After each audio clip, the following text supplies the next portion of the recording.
Society में ये एक मिथ है कि दूध के दांत इम्पोर्टेंट नहीं होते। वो वीकन हो जाएंगे, स्ट्रेंथ कम हो जाएगी, कमज़ोर हो जाएंगे and eventually they will loss, but ऐसा कुछ भी नहीं। कैंसर जिन चीज़ों से होता है अगर आपकी ब्रुशिंग टेक्निक सही नहीं है, लेकिन हकीकत का इससे कोई लेना देना नहीं है। हकीकत ये है कि हमारे यहाँ बहुत सारे डिफरेंट प्रोसीजर हैं। एक right after your breakfast and एक आपको सोने से पहले। अगर हम मुंह के इन्फेक्शंस को बर वक्त ट्रीट नहीं करते। वालेकुम सर, कैसे हैं आप? वालेकुम, बिल्कुल ठीक। सर काइंडली आप अपना भी तारुफ करवाएं और इस इंस्टीट्यूट का भी जो है वो इंट्रोडक्शन करें। मेरा नाम डॉक्टर असफद अहमद है। मैं यहाँ पे असिस्टेंट प्रोफेसर के तौर पे काम कर रहा हूँ on the department of oral and maxillofacial surgery. इस दायरे के साथ मैं 2020 से रखता हूँ। ये कॉलेज 2011 में इनाग्रेट हुआ था, जिसमें मोहतरम कासिम अली ज़रदारी साहब ने इसकी इनाग्रेशन की थी।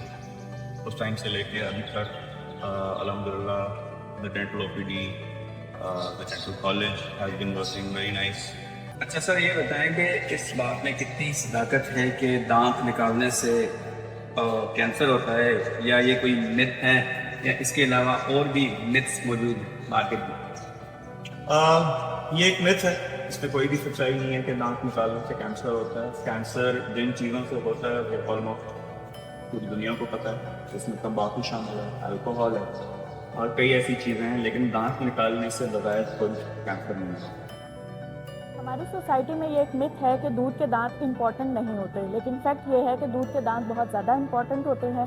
वो मुस्तकबिल में हमारे परमानेंट दांतों की जगह लेते हैं और हमारे जबड़े की डेवलपमेंट में बहुत ज़्यादा अहम किरदार अदा करते हैं। आमतौर पे यही समझा जाता है कि सिर्फ मीठा खाने से ही दांतों में कीड़ा लगता है, मगर ऐसी बात नहीं है। अगर आपकी ब्रुशिंग टेक्निक सही नहीं है और प्रॉपर आपके ओरल कैविटी की सफाई नहीं हो रही तो ज़्यादा चांसेस होते हैं कि आपके दांतों में कीड़ा लग जाए। तो स्केलिंग एक हमारा प्रोसीजर होता है जिसमें हम दांत की सफाई करते हैं, ठीक है। लोगों को ये मिथ होती है कि स्केलिंग से आपके दांत जो है वो वीकन हो जाएंगे, स्ट्रेंथ कम हो जाएगी, कमज़ोर हो जाएंगे and eventually they will loss, but ऐसा कुछ भी नहीं है। आप जो है हर 6 मंथ को आपको स्केलिंग की नीड पड़ती है। मोस्टली पीपल को नीड होती है लेकिन वो करवाते नहीं है स्केलिंग, यही सोचकर कि एक डेंटल मिथ है ये कि आपके स्केलिंग से टीथ जो है लॉस हो जाते हैं। लेकिन स्केलिंग से क्या होता है, आपकी सफाई हो जाती है दांतों की, और उसमें ऐसा होता है प्रोसीजर के पहले हमारे दांतों में प्लाक अक्यूमुलेट होता है, मतलब कि आपको ब्राउन स्टेन्स नज़र आएंगे। उसके बाद वो कन्वर्ट हो जाता है इन कैलकुलस, मतलब कि स्टोन आपको नज़र आएंगे जो इवेंचुअली आपकी टीथ को मोबाइल कर देते हैं, मोबिलिटी होती है और वो लॉस हो जाते हैं। आमतौर पर लोगों में एक अफवाह पाई जाती है कि दांतों की सफाई यानी कि स्केलिंग करवाने से दांत कमज़ोर हो जाते हैं, मोबाइल हो जाते हैं या ठंडा गर्म लगने लगता है। लेकिन हकीकत का इससे कोई लेना देना नहीं है। हकीकत ये है कि हर 6 महीने के बाद दांतों की सफाई यानी कि स्केलिंग करवानी चाहिए, ताकि गंदगी की एक थिक लेयर जो हमारे दांतों पे जमा हो जाती है, जिसे कैलकुलस कहते हैं, जो कि हमारे मसूड़ों की बहुत सारी बीमारियों का सबब बनती है, जैसे कि मसूड़ों में से खून आना, और आहिस्ता आहिस्ता ये हमारी बोन को भी डैमेज करना स्टार्ट कर देती है।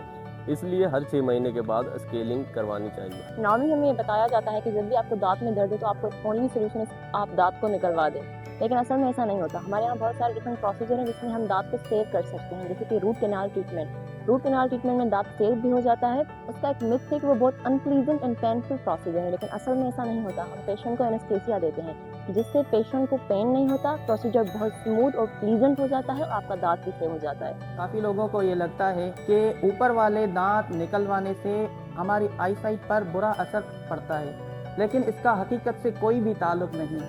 हमारे सोसाइटी में माल प्रैक्टिस ये ज़्यादा होती है कि एंटीबायोटिक जो अतई हमारे इर्द गिर्द बैठे होते हैं वो प्रॉपर स्टेलाइजेशन नहीं करते।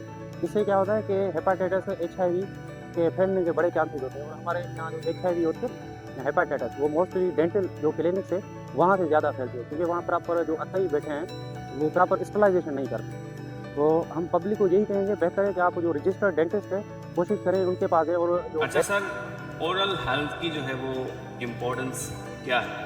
बहुत अहमियत रखती है ओरल हेल्थ हमारे लिए।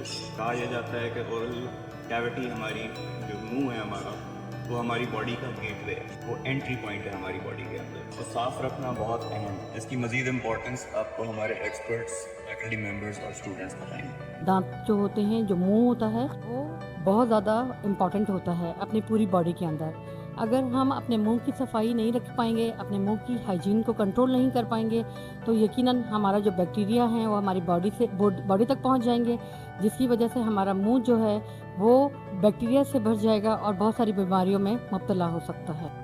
तो आपको जो है आपकी दांतों की मैक्सिमम प्रोटेक्शन के लिए एटलीस्ट 2 दफ़ा आपको ब्रश करना ही पड़ेगा, एक right after your breakfast and एक आपको सोने से पहले, तो आपके जो है दांत सही से साफ रहें और मैक्सिमम प्रोटेक्शन रहे। अगर दिन के वक्त कोई मीठी चीज़ खाएं तो उसके 30 मिनट के बाद ब्रश करना आपके दांतों के लिए बेहतर है। अच्छा सर, हमें ये बताएं कि लोगों की कौन सी ऐसी ख़राब आदतें हैं जिसकी वजह से उनको ओरल हाइजीन में मसले होते हैं या मुख्तलिफ वो बीमारियों में मुब्तला होते हैं। एक कॉमन प्रॉब्लम है जिसमें लोग सोने से पहले ब्रश नहीं कर रहे। इसकी आदत आपको बचपन से ही लगानी चाहिए, वरना बड़े होकर ये डेवलप नहीं होती। और अगर आप अपने मुंह की सफाई नहीं रखेंगे रात को, एक ऐसा टाइम जिसमें आपकी सलाइवा प्रोडक्शन कम हो जाती है, तो जरासीम को ज़्यादा मौका मिल जाता है आपके दांतों को खराब करने का। तो इसकी करने की बहुत ज़्यादा अहमियत। अगर हम मुंह के इन्फेक्शंस को बर वक्त ट्रीट नहीं करते तो वो सिर्फ मुंह तक महदूद नहीं रहते, बल्कि ज़ियाबेतस और दिल की बीमारियां जैसे एंडोकार्डाइटिस और दीगर जिस्मानी मसाइल का सबब बनते हैं। आमतौर पे हमारे यहाँ ट्रामा सेंटर में ना जो बिल्कुल ज़्यादा केसेस आते हैं, वो जबड़ा उनका टूट जाता है या मोटर बाइक एक्सीडेंट होते हैं, वो इसलिए होते हैं क्योंकि वो ना हेलमेट नहीं पहनते। तो आप हेलमेट काइंडली पहने और सामने वाले का भी ख्याल करें और अपना भी ख्याल करें। अच्छा सर, हमें ये बताएं कि यहाँ पे कौन कौन से जो स्पेशलाइज्ड डिपार्टमेंट्स हैं वो फंक्शनल है यहाँ पे जो ऑपरेशनलाइज। हमारे पास मुख्तलिफ स्पेशलाइज क्लिनिकल डिपार्टमेंट्स हैं जिनके अपने अपने हेड ऑफ डिपार्टमेंट्स भी मौजूद हैं और वो फॉलोइंग है। मेरा नाम डॉक्टर अलमास राउज है। I am working as associate professor in the department of orthodontics. मेरा नाम डॉक्टर शबीर अहमद है। I am working as associate professor and head department of orthodontics. मेरा नाम प्रोफेसर सैयद यूसुफ अली शाह है। मैं पीएचडी ओरल मेडिसिन में फ्रॉम चाइना से मैंने किया हुआ है। मैं जो है chairman department of the oral medicine and periodontology का हेड भी हूँ। मेरा नाम डॉक्टर राशिद इकबाल है। मैं यहाँ पे असिस्टेंट प्रोफेसर हूँ और अपने department operative dentist and endodontist का इंचार्ज हूँ। इसमें हम लोग जो है बच्चों को पढ़ाते हैं, एस्टिमेटेड डेंटिस्ट बना के जो है ना प्रिपेयर करते हैं। और ये डिपार्टमेंट बेसिकली मेरा ऐसा है जिसमें हम लोग टेढ़े मेढ़े दांत जो हैं उनको सीधा करते हैं, या दांत जो बाहर निकले हुए होते हैं उनको जो है सीधा करते हैं, जिसको हम लोग जो है एस्थेटिक यानी खूबसूरती का डिपार्टमेंट भी कहते हैं। यहाँ पे जो आर्टिफिशियल टीथ की फैब्रिकेशन है वो की जाती है हमारे सब्जेक्ट के हिसाब से। और जिनके पेशेंट्स हैं जिनके आर्टिफिशियली हम टीथ बनाते हैं, अनफॉर्चुनेटली अगर उनके टीथ लूज हो जाते हैं तो इम्प्लांट्स एंड डेंचर्स या फिक्स प्रोसेसेस और डिफरेंट तरीक़ों से हम बनाते हैं। जैसे कि मुख्तलिफ टाइप्स के हमारे पास डिपार्टमेंट है। हमारे पास फिलिंग के लिए सेपरेट है, दांत निकालने के लिए सेपरेट है, और दांतों की सफाई के लिए हमारे पास सेपरेट डिपार्टमेंट है। उसके अलावा काफ़ी और भी हमारे पास डिपार्टमेंट रेडियोलॉजी डिपार्टमेंट है जिसमें एक्सरे वगैरह किए जाते हैं। मेरे डिपार्टमेंट में बेसिकली कुछ प्रोसीजर्स जो डेंटल के हैं, like root canal treatments, different किस्म की रेस्टोरेशन जिसे फिलिंग कहते हैं वो, डेंटल ट्रामा की मैनेजमेंट, टीथ वाइटनिंग और डिफरेंट प्रोसीजर्स होते हैं जो अच्छी इन्वायरमेंट में स्टेलाइज इंस्ट्रूमेंट के साथ और बेहतरीन तरीके से हो रहे हैं। अच्छा sir, any suggestions to maintain oral health और जिससे लोग बीमारियों से बच सकें? देखें, सबसे इम्पोर्टेंट है सफाई, और इसका बहुत आसान तरीका है, थोड़ा सा एफर्ट रिक्वायर्ड होता है। दिन में 3 मरतबा ब्रश करें, साल में 1 मरतबा स्केलिंग करें, और फ्लॉस ना भूलें।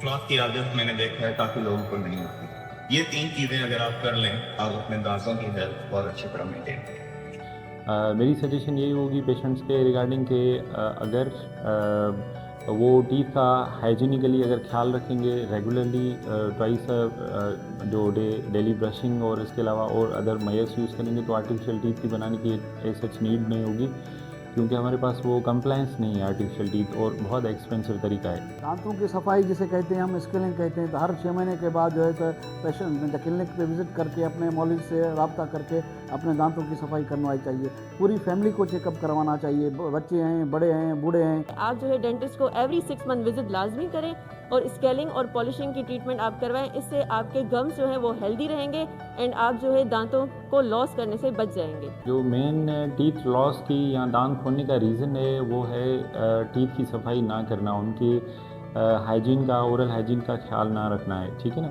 तो जो आर्टिफिशियल मीन्स हैं जो भी हैं वो हैं तो आर्टिफिशियल मीन्स ना, अगर पेशेंट अपने नेचुरल टीथ का ख्याल रखेगा, ट्वाइस अ डे ब्रशिंग और अदर मेयर्स या regular visit to the dentist करेगा तो वो टीथ लॉस ही नहीं होंगे। तो ये मेरी सजेशन होगी सारे पेशेंट से कि जो है ना वो अपने हाइजीन का अगर ख्याल रखेंगे, ब्रशिंग करेंगे या डेंटिस्ट को रेगुलर चेकअप करवाएंगे तो टीथ तो लॉस होंगे नहीं। तो जो डिफरेंट तरीके हैं बहुत एक्सपेंसिव लाइक इम्प्लांट्स, इनको परस्यू करने की ज़रूरत ही नहीं होगी। और मैं पेशेंट्स को, पब्लिक को, सबको ये बताना चाहता हूँ तो एवरी 6 मंथ या 3 मंथ के बाद जो डेंटल क्लिनिक्स पे विज़िट करनी चाहिए, क्योंकि यहाँ पे फ्री ऑफ कास्ट है हमारी जो है डायग्नोसिस हम करते हैं। अच्छा सर, हमें ये बताइए कि यहाँ से कितनी बैचेस जो है वो पास आउट हो चुकी है? अल्हम्दुलिल्लाह अभी हमने रिसेंटली अपना 14th बैच इंडक्ट किया है डेंटल कॉलेज में और 10 बैचेस हमारे पास आउट हो चुके हैं। 10वें बैच की हाउस जॉब कर दिया, तो करीब 500 ग्रेजुएट्स इस कॉलेज से सक्सेसफुली निकल चुके हैं। अल्हम्दुलिल्लाह हमारे 10 बैच से ज़्यादा हमारे स्टूडेंट्स जो हैं वो पासिंग आउट हो चुके हैं इस इदारे से। अच्छा सर, हमें ये बताएं कि यहाँ पे एकेडमिकली कौन सी फैसिलिटीज़ जो है वो स्टूडेंट्स को दी जाती हैं या अवेलेबल? देखिए, क्लिनिकल ओपीडीज़ के अलावा क्योंकि हमारा मेन ऑब्जेक्टिव स्टूडेंट्स को पढ़ाना है, तो उसमें हमारे पास लेक्चर हॉल्स मौजूद हैं जो कि फुली इक्विप्ड हैं। उसके साथ हमारे पास एक कॉन्फ्रेंस रूम है जिसमें बड़े लेवल पे इवेंट्स हो सकते हैं और साथ में एक लाइब्रेरी है जो फुली फंक्शनल है। शाम तक स्टूडेंट्स उसको एक्सेस कर सकते हैं। I am Dr. Kaimuddin, Professor of Oral and Maxillofacial Surgery Department and the Principal BB Asfa Dental College, शहीद मोहतरमा बेनज़ीर भुट्टो मेडिकल यूनिवर्सिटी लारकन। इधर हम डेंटल कॉलेज में जो हम सर्विसेज दे रहे हैं उसमें पेशेंट की सर्विसेज भी हैं और इधर हमारी लर्निंग भी है। ये जो हमारे बीबी आसफा डेंटल कॉलेज का एक इदारा है वो it is doing work under the umbrella of the Shaheed Mohtarma Benazir Bhutto medical university. Without the support of vice chancellor Shaheed Mohtarma Benazir Bhutto medical university it would never possible to just run this institute very well and smoothly. और nominal cost पे जो है तो patient का यहाँ पे treat किया जाता है, जो नो लॉस नो बेनिफिट पे हम जो काम करते हैं। आफ्टर डाउ और आफ्टर लम्स BADC जो है वो एशियन के लिए और एशियन के लोगों के लिए एक ब्लेसिंग है। और ये गवर्नमेंट सेक्टर होने की वजह से फ़ायदा ये है कि आपका जो है इसमें 1/10 कॉस्ट आता है जो यहाँ पे हम लोग काम करते हैं comparatively to the private clinics वगैरह पे। ये बड़ा फ़ायदा यहाँ पे इस इंस्टीट्यूट का। बीबी आसफा डेंटल कॉलेज में जैसे ही पेशेंट हमारे पास आते हैं दूर दराज से, तो पहले मेन पेशेंट्स को हम क्या करते हैं, हमारा मेन ओरल डायग्नोसिस है जहाँ पे पेशेंट जो है ओरल डायग्नोसिस भी आते हैं। उसके बाद हम क्या करते हैं, पेशेंट्स को डिवाइड करते हैं या स्प्लिट करते हैं, फिल्टर करके दूसरे अदर डिपार्टमेंट्स में पेशेंट को हम भेजते हैं। तो ये हमारा इदारा सिंध में हैदराबाद के बाद ये दूसरा बड़ा इदारा है, जिससे बलूचिस्तान और काफ़ी लोग पंजाब से भी लोग यहाँ पे हमारे पास ट्रीटमेंट के लिए आते हैं।